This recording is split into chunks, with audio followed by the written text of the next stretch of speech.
Okay. I don't know what it is. I feel like I'm gonna be very rusty. I know. Okay, let's do this. That's gonna be our intro song. I don't have an intro song this week, so that's gonna be our intro. I think that's a good intro. That's So we don't have an intro song. That we have no new song. Our dear fan Hoyan asks, "When is your next podcast? I'm so bored."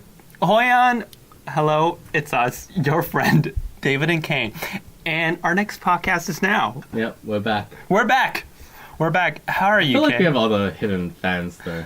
You know, Because we don't have, like, the last episode, I don't think I listen. I might have listened to once, but I usually listen like twice. Like, Yeah. you know, once like when it first comes out, and then later in the week. Yeah.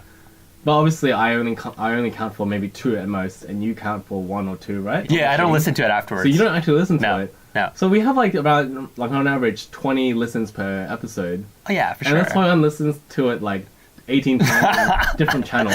We're gonna have to ask. We have it's possible. We have different listeners for sure. Yeah, we definitely have I different wish- listeners. Can you guys identify yourselves? Like, you know, we can- Listeners, just like please Hoyan, identify we yourself. can, name you guys out. Like, Exactly. give you guys a shout out Yeah, and stuff. because I'm sure that's exactly what they want us to do to name them. to name them. So of course, listeners, we're back again. It's a new year. Happy New Year. Happy New Year. And we've been gone for almost a month. What I can say is whatever we knew about podcasting a month ago, I can definitely say I have forgotten everything about it now. Yeah, So in many ways, we're starting. It's a fresh start. It's a fresh start. It's a new year. Yeah. It's a new start to a show. Exactly. I think we can at least learn from a few things that we could do better. Yeah. And improve on. I'm sure we'll make a lot of the same mistakes again in second round. Yeah. But, you know, better mistakes. Okay, tell us, where have you been in the past month? So if you listen to the last episode, which I'm sure all of you guys have, I went to the USA. I actually was lucky enough to go to 3 NBA games. One, I think we might have mentioned on the last episode. I went to watch a Pelicans game against the Grizzlies for the low price of $9. Oh, that's a deal, man. Yeah, we didn't have much to do that night. I think it was a Friday night, and we're just like we went to like a jazz bar, and like, you know, New Orleans. Wow, It's yeah. like got a lot of music going on, stuff like that. We went to a jazz bar, had a couple of drinks, and then like as we got back, it was still kind of early. Like it was only like 8-ish kind of thing like that. Yeah. So we're like, oh, what should we do tonight? And I looked on my phone that there were I hope that New Orleans Pelicans are playing tonight because we're in New Orleans, and I hope the Pelicans are playing at home, obviously, and they were versing the Grizzlies, who like at that time was a pretty good team in the contention in the Western Conference. So like and it was only $9 for really, you know, back seats, like in the bleacher seats.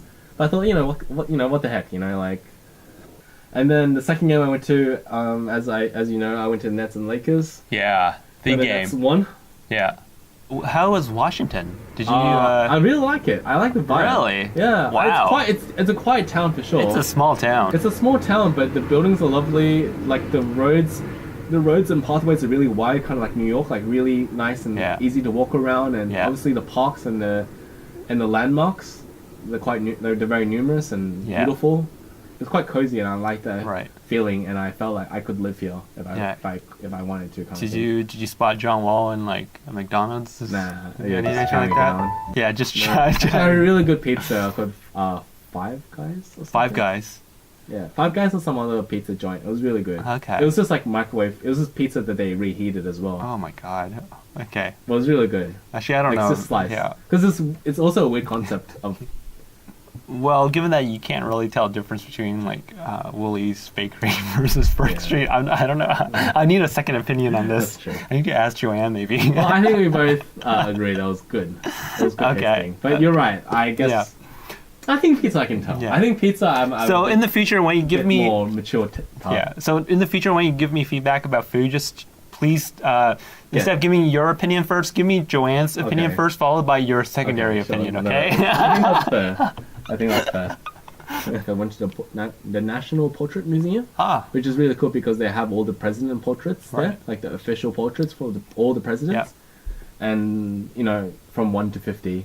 They had the Barack Obama, like the latest Barack Obama portrait, and also had Michelle Obama as well, as well as like a bunch of other famous people. and I just can't wait to see Donald Trump's portrait because you know the early presidents like is done in that classic that classic on the background him right. like the president like you know right. sitting regally whatever yeah but later on like JFK and just more casual. Bill Clinton it's really casual and it's more like shows more of the personality. Bill Clinton's one's like weird. It's like all these different like round rectangles. Oh. And like they kind of like make up his face. Right. But it's not just like a realistic portrait. So it's like a mosaic. It's like a mosaic, yeah. But it's like almost abstract, if you will. Oh, that's a bit too far, maybe. That one was crazy. That one was actually crazy. And Barack Obama's one was actually a bit not crazy, but it was so different. It was him sitting normally. Yeah. But it was on like this backdrop. His backdrop was like this Hawaiian flower themed kind of thing. Okay. It was really bright and green and pink, like pink bits and really colorful. That's weird. It's a bit weird. It's definitely not the traditional presidential. Oh, super modern, yeah. Yeah. I mean, I liked it because it's so colorful and so stark compared to all the other drab presidential portraits. So Donald Trump one's just gonna be like a LED like TV screen, basically, playing like modern. Some clip of. It's gonna be a video art installation. I hope it's like him, like some parody one, and like him, and then the backdrop is like all the things he could never accomplish, like the war, like unfinished war. Yeah. There's a lot of things I didn't get to do, to be honest. I mean, I'll probably go back anyway. Really? Yeah. Like you were there for a year, for a month. That's a long time. Yeah, but in a few years, like like maybe. I can combine New York and like. Did you go to Europe Orlando? Yeah, and I went to Universal Studios. Yeah. How was that? Yeah, that was fun. Okay. Yeah. It was a good fun. I went on theme rides. The theme park and went on rides. Yeah. And it was Christmas time, so it was all like Christmas. Oh man, like that. That sounds pretty good. But we didn't go to Disney World because like it's so expensive to do Disney World and Universal Studios. Oh man, I can't believe we didn't do the Disney World thing. Yeah. Because normally they have good discounts, right? I thought that was the whole point. Like when we were looking at it, everything was really expensive. But it could be because of Christmas. And like literally because of the conversion rate, it worked out to be like double. Like if we even went to Disney World for one day, it's like double the price. Right. You're actually lucky that you did this trip in December. Now, like the Aussie dollar's just like gone to shit. It continues. Yeah, when we first got there, I kind of wish I just transferred like 8K into USD. Yeah. Well, now it's gone really bad now, huh? I don't know about like this week, but like last week it hit 60 something. Oh really? Yeah. What's the Canadian dollar? The Canadian dollar is similar, but it's always a little bit higher than the Aussie dollar. As in, it's similar to USD? No, it's similar. It's more similar to Australian dollars. Yeah. So like Canadian dollars right now is like 70 something. Yeah. Oh really? Yeah. But for like Canadian dollars to Aussie dollars is like 1.1 or something like that. Normally it's a bit more than, it's like 5 to 10% more than Australian dollar. Oh, okay. Because both of the currencies are very similar. They're commodity-backed currencies, so like oil and natural resources and stuff. So they move in similar manner. Right. Okay. Australia is even more along that spectrum, so it fluctuates even more. So Canadian fluctuates a bit less. The band's a bit narrower. Commodity based as opposed to like US dollar based or something. Well, US dollar is the world's reserve currency basically, so there's more stability there. Yeah. And also people get Australian dollars as a play on China. So if China's doing badly, then Aussie dollar goes down. Yeah. Yeah. You should keep this on the podcast, please. Okay. This is good education. Yeah. Should we do should we do a segment next week? Yeah, for David's Finance Corner. Yeah, David's Finance Corner. I invite Anton Walker to. Is he a finance CEO? No, he blew like $100 million on shit. He's bankrupt. He's bankrupt. Is it Anton Walker? Actually, now that you mention it, there was an article I remember Spencer Dinwiddie bought some Bitcoin. Oh boy, yeah. How's that working out? At the time, because it was like kind of fit the narrative, like he's really smart and banks on himself, and now he's rewarded with this huge contract. He's playing really well. Yeah. And he put a Bitcoin on before like it went up, it blew up. Okay. I mean, obviously it's smart at the time. Yeah. But you also have you look smarter if you can pull out at the right time. Yeah, exactly. That's the whole point. Maybe he did. Yeah. Actually, I recommend, for Dinwiddie fans, I'm going to make a recommendation to go and listen to a recent podcast with Woj, our favorite Woj. He did a podcast with Dinwiddie. And You're plugging Woj's podcast? Yeah, what am I plugging? Woj, please tweet us back. We're plugging you. I learned a lot about Dinwiddie. Oh, so he was on? He was on. They interviewed Dinwiddie? This is what I was talking about before. I was saying to Kane before the show that I've been listening to First Take a lot less because I find it actually a lot more enjoyable listening to people like Woj and Zach Lowe, where they actually get players on the show and they just have a conversation rather than fight with each other. For someone who doesn't care anything about Brooklyn, it was actually really fascinating to listen to Dinwiddie and learn more about this player. And because it's like a one-on-one interview, you actually get a lot better sense of that player as a person. And really interesting things I've learned, and I'm not sure you know. So he comes from like a really academic and smart family.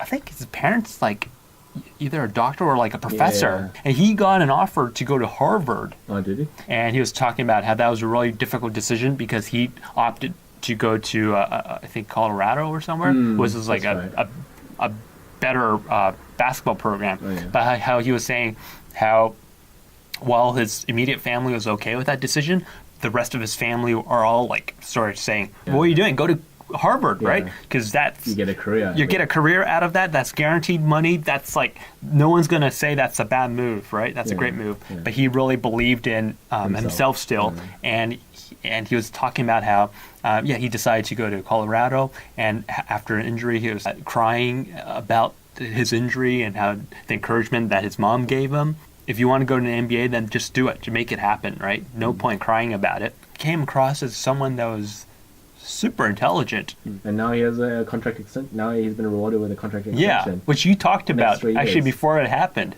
Yeah. You recommended that the Nets give him the extension. I felt like at that time I've seen enough. And I think it was like reaching this point where if he wasn't signed at this deadline, then he would become a restricted free agent. Right. And I think if he became a restricted free agent, he might have been priced out of Brooklyn in a way. Right. Maybe not, depending on how he played. Right. He continued to play. But I think, for me personally, I saw enough potential for him. And I knew he was going to be cheap because this is the contract he signed was the max he could sign in terms of being like a second round cast-off kind of thing. So I think it ended up being 3 years, $34 million, which is extremely like affordable contract for a good player. Even if he only ever comes off the bench for the rest of his career or for the next few years, he's going to be like one of the leading six man of the year candidates because he's our best player off the bench. Right. He's the best player in the league off the bench, in my opinion. Right. Maybe Dennis Schroeder's the only one that I can think of that might contend. Who's a troublemaker though. But he's really good too. Yeah. Anyway, so to me, I've seen enough. He's putting up great numbers off the bench. He scores 20 points a night regularly. On nights where D'Angelo Russell's not playing as well and he's benched in the fourth quarter, he gets 30 points a night. The last game I went to see, actually, in Brooklyn, my brother-in-law, one of his friends works for Jack Daniels, and he had a hookup. Right. So we got to we got really good seats, like in the really? VIP section. What? Sitting like you bastard. Maybe 18 rows back from the court. Yeah. So like really close. Like I could actually see the players' faces. Did you like yell stuff at them? Yeah. There was one moment that was really quiet. And like, because it was like really tense. That game ended up in double overtime, and the Nets won it by a point. Oh fuck! Wait, what game was this? I watched that Nets game. versus Hornets. Sorry. Yeah. We were talking about it. We were talking about that. And DeMar Carroll had a chance to win it. Yeah. At the end of the regular time, but he missed a second free throw. Yeah. So they were tied. Did you yell at him? They went to overtime. Did you yell like send him to Cleveland? I yelled at a Hornet. I mean, I yelled at a Net saying like, "Let's go," kind of thing like that. Oh. But it was really quiet, and to be honest, they would have heard it because I yelled it out when it was quiet, and I wanted to do it because like it was so quiet. Like everyone was like pins and needles kind of thing. Like oh my god. But what was I saying? It'd be funny if you yelled like Trey D'Angelo. Yeah, no, I wouldn't say that. But but my point was like I think Dinwiddie that game he went for at least close to 40 points, if not over 40 points. Yeah. I know it's double overtime, but it just shows the value of him and what he means to this team, especially in crunch time. And like he was doing it all season long, and also last season as well. And I seen enough. To me, 3 year, $34 million contract is nothing for a player. Right. That is, if not the best, this second best or third best player in your team. Right. Maybe I think D'Angelo and Caris LeVert is a bit better. Maybe, but the jury's still out on them because D'Angelo is inconsistent. and Karras is injured right now. Right. So right. who knows? Spencer is our most consistent player. Well, you called it. You called that. Our original prediction, or not prediction, but our assumption was the Warriors would get the three-peat this year. Oh boy, yeah, that's gone terribly wrong. Well, do you feel so? You have reservations on that now? Do you feel confident that you can? Do you feel confident enough that you can definitely say that the Warriors are not going to the finals this year? Well, before you gave it 100% chance to go to the finals, right? Yeah. What would you give it now? I'm saying they're not going to go to the finals. 0%. 0%. Wait. This is very extreme. Whew. It's hard to say. I guess I don't know. I just have to. But definitely, you gave 100% before, right? Oh yeah, like at the beginning, if for the first couple of episodes, our whole thing, the whole running joke was like, this season is a wash. It wasn't a joke. But the whole season was a joke, or the whole season was just a wash, right? Irrelevant. It was irrelevant because everyone knew what the outcome of the season was, which is the Warriors repeating again. Yeah. Now that no one's talking about that anymore. Right? They're not talking about that because there are other. Okay, so I would say the most dominant story, because it's a bit boring that the Warriors I think it's still predictable to me that the Warriors are gonna. Are you sure? On top, but I'll say this. This season has been interesting because there are a lot of dramatic storylines that's unfolded, especially around Philadelphia. Yeah. This season, I think the most dominant storylines is number one, Jimmy Butler. Yeah. And the whole Timberwolves saga. Yeah. And Thibodeau not willing to trade his disgruntled, clearly disgruntled. I don't see any reason why he should keep. There's no. He turned down 4 first-round picks. Yeah, I mean, Can you believe that? I forgot about that. To me, he loves the 2009 Bulls. Thibodeau will not let any member off of that. Clouded his judgment because to me, it's not his son. It's not family. Like it's not something you have to salvage. Yeah. He clearly did not want to be there. He clearly did not like his teammates. And the funny thing is, if anyone could have, I think, not controlled Butler, who could have kept Butler in line, it would have been Thibodeau. I think that's what he was hoping for, though. And I think that sort of judgment clouded his decision making to deal him away. But did you read the latest? Is that Butler was being very aggressive to Brett Brown? Yeah. That's not. So, I mean, that's my second part. Jimmy Butler was then traded to the Philadelphia Sixers, and now to me it feels like the Sixers dominate the storyline because there's so much drama. You know, obviously Jimmy Butler coming into this team, and now, like you said, he's aggressively challenged his role to Brett Brown. Brett Brown. Joel Embiid also questioned his role on the team, saying that he didn't want to be like a three, playing on the perimeter kind of thing like that. Obviously, Markelle Fultz, we don't have to go into that, but that's a huge storyline, like what's happened to this number 1 overall pick. But yeah, I think this Kardashian curse. Yeah, exactly. That's a real thing. Simmons they had a dating Kardashian, and apparently there was a petition, like a chain. It's a real thing. People seriously. Kylie. I think it's Kylie. Kylie. Wait, I don't know.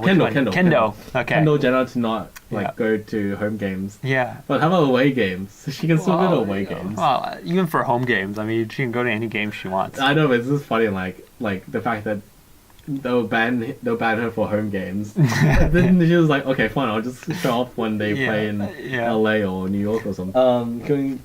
We can just quickly talk about it, but you saw that game between the Houston Rockets and the Golden State Warriors. Yes. Yes. And what did you think? I thought that it was gonna not going to overtime, but it was going to be a nail biter in the fourth quarter. I could see that going. I can't take even though the Warriors were still ahead, they kept they couldn't quite catch up. There was a point behind, and then the Warriors would shoot 3, and then they shoot 2, and then the Rockets would have to go for a run, but they would be 1 point behind still. It just kept doing that back and forwards until obviously James Harden hit a big shot. Yeah. And then we saw that big out of bounds play. Yeah, what's up with that? What's this that should not happen, right? Chris Paul said so they're doing the bird box challenge now. Have you seen Bird Box? Yeah, I have. Yeah. Yeah, the blind thing. Yeah, not my favorite movie. Oh, you didn't like it? Well, that's okay. Do you like it? I think because I'm not like a big fan of thrillers generally, because they like rely a lot like on twist and stuff like that, and the ending needs to be quite good for it to have a good payoff kind of thing. Have you seen A Quiet Place? Yeah, so it's very similar. I don't know. I didn't feel that like the movie's nothing special, and also the ending was not satisfactory. But okay, this is a huge spoiler. Yeah. Okay, don't worry. But like the ending was like it was written differently.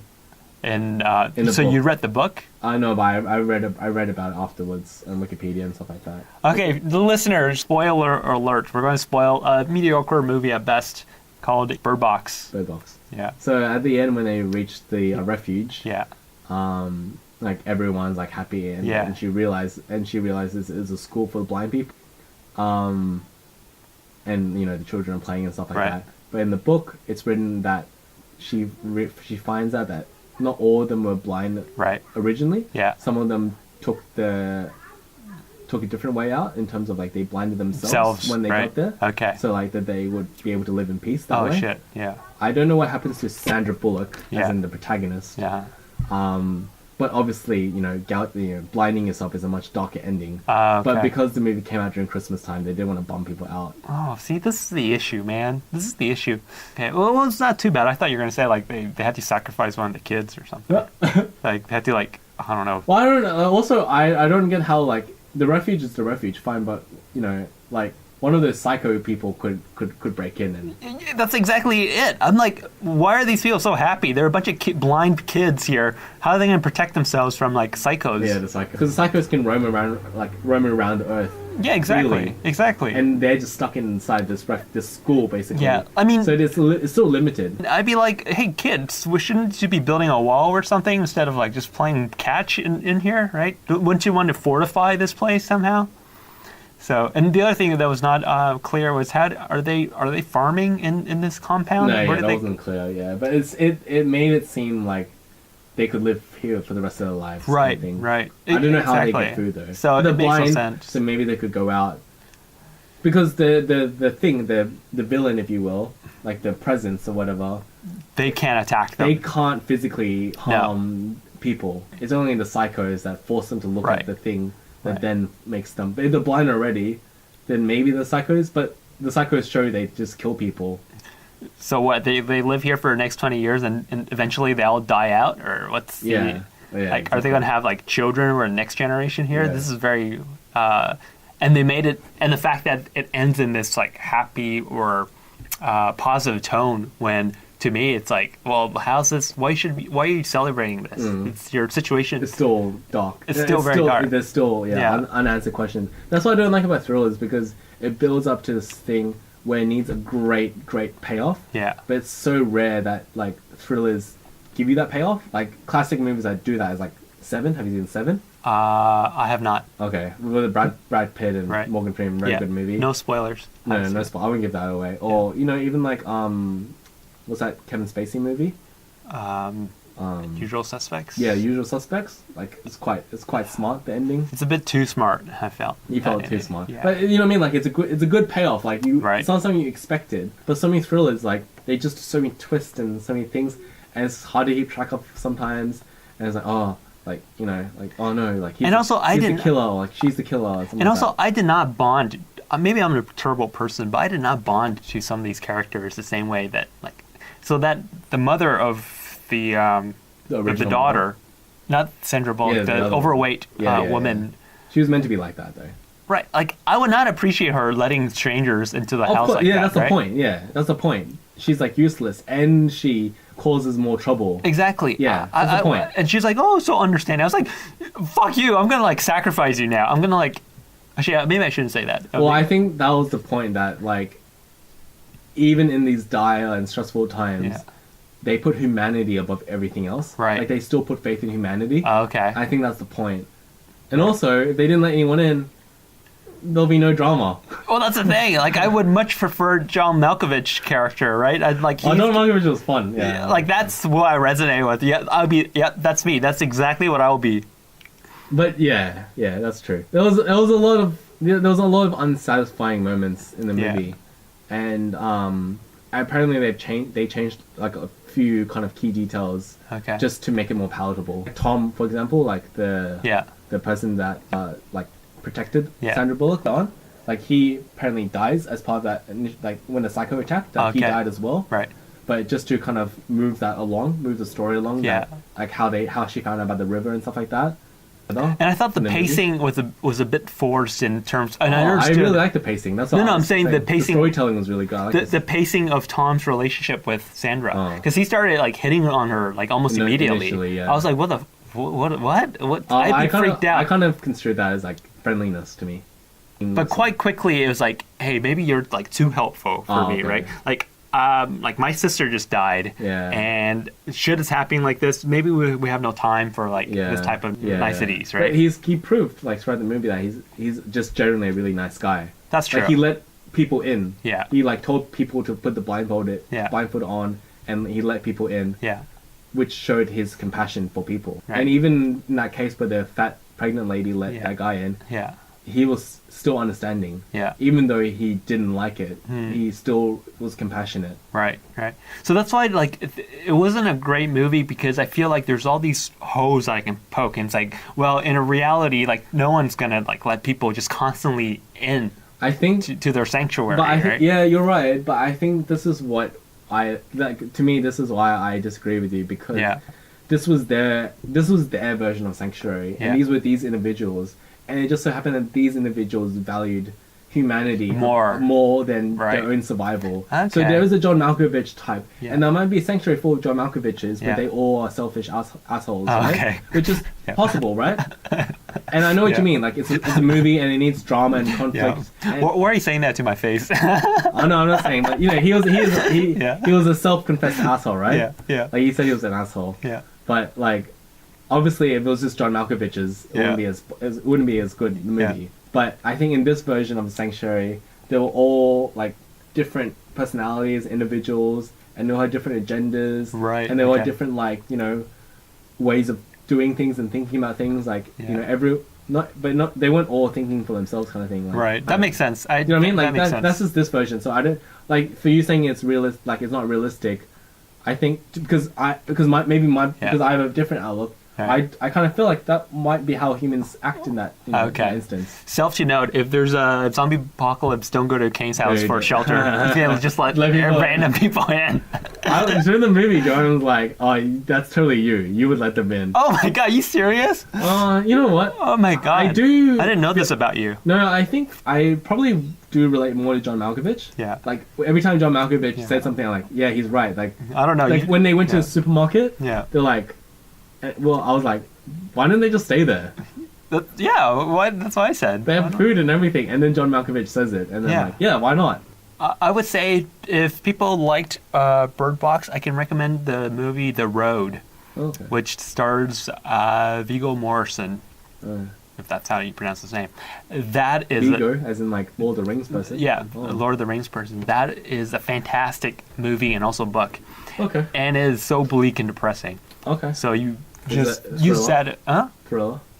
It's not really a thriller, but that's the most accurate portrayal of what I think would happen if it's the end of the world. And it's incredibly bleak because it feels so realistic. Where I would think, okay, I would probably make the same decisions as this person is making, and they're all like bleak decisions, basically. So that's why it's so realistic. Right. As opposed to like some of the other Hollywood movies like World War Z, like Contagion. They're kind of like they're like the main characters are selfless. So many times they're so selfless, and it's a bit unrealistic that they'll go to that lengths to be that selfless. Because we were saying how Dinwiddie is so smart. You know, should we be concerned that there seems to be a brotherhood of people in the NBA who do not believe in, I would say, basic knowledge that we normally would take for granted. Right. Yeah. So while you were away on holiday, Kane, Steph Curry, in a podcast with the players, revealed how he is questioning whether or not we've actually landed on the moon before. I think Vince Carter was also there, and Iguodala and Bazemore, and they all said that they didn't believe people have actually landed on the moon. Are you concerned? Yeah, I think so. I think anytime you have people of their status and their platform saying nonsense, like bullshit, basically, uttering nonsense. I think it's a quite dangerous thing. Like, I know, like, he came out in the end and said he was joking. Oh yeah, let me guess. He was hacked, right? He was hacked. His account was hacked. His voice was hacked. His voice was hacked. Yes, of course. I mean, it's so trivial. Like, everyone should know you're not taken seriously. But I think in this day and age with Trump and like, I don't know, people just saying crazy shit and people like just not sure if you're saying it like facetiously or not. But he wasn't joking. Can't be safe. Right? He was being facetious. Wait, what does that mean? He was like joking. Yeah, he was not joking. Taking the piss. Yeah. What do you mean? Oh, you believed in his excuse that he was joking? Oh, you think I... Whoa, back up. I assume he was joking. Are you serious? He was not joking. Oh, you really think that Steph Curry believes that no one landed it? He didn't believe it. And neither did Vince Carter or Iguodala or Bazemore. So what you're saying, in this timeline, Steph Curry said it and was like genuine about it. He was being serious. Yeah, absolutely, 100%. But then so you're saying he was lying, that like, because he said in this, he was like, obviously I was joking when I was talking on the podcast. That's verbatim. Yeah, well, that's like afterwards. That's a lie. Yeah, that's a lie. That's like, that's just back. That's Byron Scott. That's Byron Scott saying his account was hacked, and that's why he was like liking all these porno star posts. I was silently protesting how stupid it was that people actually took that quote and made it law as, oh my god, he's a fake moon landing truther. I mean, that's even worse. He's saying that he did that as like a protest, as some sort of like social experiment to show how ridiculous the society is. Yeah, that's a good way to put it. Yeah. Like, no, they believe this. I'm saying there is a brotherhood of people like this, including Kyrie. Theories. There's a very small minority that are saying this kind of stuff. Is it a small minority? Because if I look at the names here, 5 people. 5 people that we know of. Yeah, exactly. And these are very prominent. But 5 players. out of 500 people in the NBA. Well, we didn't ask this. We haven't posed this question to all 500 players. So what do we know? We know like Vince Carter's a 40-year-old man. He's got kids. These are not like 20-year-old Kyrie Irvings. Yeah. Well, that's why I just have to. I have to hope that they're just joking. Yeah. I can't assume anything more than they're joking. Yeah. At this point, now I'm getting really. It saddens me actually. Yeah. Right. When you say like a 40-year-old man with kids believes that the moon landing is fake. Yeah. When there's so much, like you said, when you actually start to dive into the technicalities, how that is improbable. I'm now thinking back of those NBA Cares commercials. With the people visiting the schools, maybe pull that back a bit. Make sure they're accompanied by someone else, maybe. I mean, ultimately, it's a bunch of nothingness, right? It's not a huge deal. I think it's a bit fun to talk about because it's so outrageous. Yeah, you're right. It's so outrageous. I mean, ultimately, the kids are looking to them for other types of inspiration, and I don't think Steph Curry is actively telling the kids, like, don't believe this, that, or this, right? Yeah, and to be fair, I don't think Kyrie Irving's doing that as well. No. But, like, I think he shies away from talking about it too. Like, when pressed on it, he'd probably say, like, no, I don't believe it. Yeah. But he won't, like, explain his position, like, adamantly. But I would say this. If I was Adam Silver, I would look at probably the curriculum of those rookie seminars and maybe add some physics, just some basic, maybe world facts or, a bit of geography, maybe some financial management, just to help some of these incoming players out. Did you have anything else? No, I think it's good to see you again. I think it's good to get back into the let's get back. Podcasting. Yeah, I think let's try to get to full steam ahead. Like get back because I think before we left, we were getting at this flow of podcasting. I think we should try to get back into it and actively try to improve this thing. I agree. And try to be more active on social media. I think our goal should. And this is a bit of a jump. I think we should try to aim for 100 listeners. I think it's very possible. It's very possible once we just. What you should have been yelling out in the Barclays Center was like, "Your FPFP." Yeah, people would be like writing about you. It's like, who is this crazy man yelling this? I realized I missed marketing opportunity. Tweet us at your FPFP. Yep. See ya.